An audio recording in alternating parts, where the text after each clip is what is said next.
what God showed us through the scriptures that I've been bringing out to you, that it's the word of God that is allowing these trials to come. And the Lord had to talk to me and give me a powwow in here, and talk to me about my whole life for 36 years and why the tribulations have come, why the trials, the afflictions, the sufferings, the persecutions, why I've been heavily persecuted, all these reasons, why all of us are going through this. You see, he had to come and tell me, he says, these are miracles, David. They seem like they are negative and they are hurtful and they are painful in your life. He says, but you must see what they are producing. I am working a miracle in your soul, in your life, in your character. When I allow people to lie on you, when I allow people to attack you falsely. That's why he said, I said, rejoice. Why he tells us to rejoice? Because he is doing something marvelous in it. And you must see that. If your eyes stay blind and negative to the negative things that people are doing to you, your soul will stay bitter. It'll stay hard-hearted. It'll stay brittle. You'll become callous. You'll be irritated, and you'll form calluses over that irritation like calluses do. That's what Jesus said in the first group of the sower and the seed. And so what I want you to understand is that God got major things for your life, but he takes you through these tests. And you got to keep the right attitude through them in order for God to work. You say, well, why do I have to keep these attitudes? Because it is your way of saying, okay, God, yes to God, do what you want, God. When you complain, when you murmur, God hears no. That's all he hears. No, I don't care what you're doing in my life through this. I don't agree with it. No. And then God said, okay, if I can't work on you, then I'm going to leave you to yourself. And when Israel complained and all of that, he said, when they were saying, you brought us into this wilderness to die. So don't curse your tribulation. Don't curse your trial. Don't curse your temptations. Don't curse them. Don't speak negative of them and accuse God falsely in what he's doing just because you are feeling pain or feeling hurt because of what you're going through. You got to keep the right attitude through it.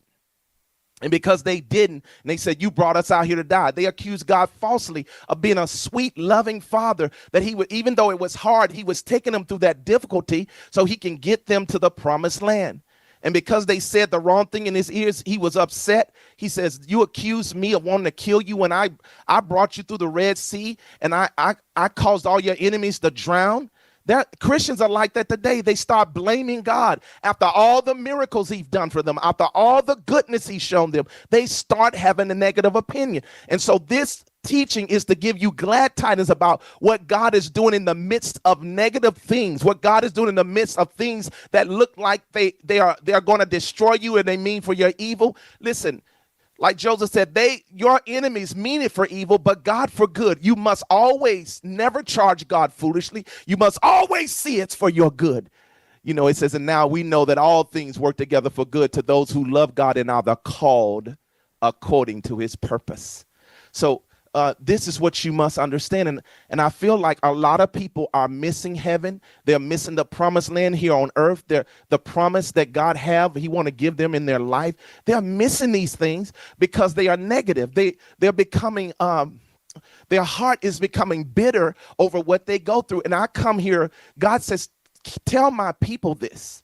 You got to tell them, he says, because I'm losing many of them, even Christians, because their attitude changes, their bitterness changes. Listen, I'm one of the ones in the past. Listen, when stuff hit my life, yes, I started to be affected. I'm just being honest. I started to be affected. And that's when I realized, like, I was getting offended and didn't know I was being offended. And so if you don't study offense, you don't even know you're getting offended. And so there's a meaning to offense. It's so amazing. I'm going to give that to you in a moment. There's a rapture coming. Jesus Christ is coming back again. And he even showed me that many in the church are not ready. They are not ready for his return. And so one of the things he warned about, he says, before my coming, this is what he said. Now listen to this. This is in Matthew. There shall be great tribulation as such has not been seen since the beginning of time. He mentions the word great tribulation is coming before the rapture. Great tribulation. Listen to me. Great tribulation is coming. And he says that has not happened. He says tribulation that's going to happen before his return. That's the time we're living in right now. It's going to get worse. So great tribulation is coming. that has never been seen since the beginning of time. It's going to be worse than it was in Noah days. It's going to be worse than it was in Enoch days with the fallen. It's going to be worse. Something horrible is coming upon the planet before the return of Jesus. And he says something so horrible that it ain't even happened in the beginning of time.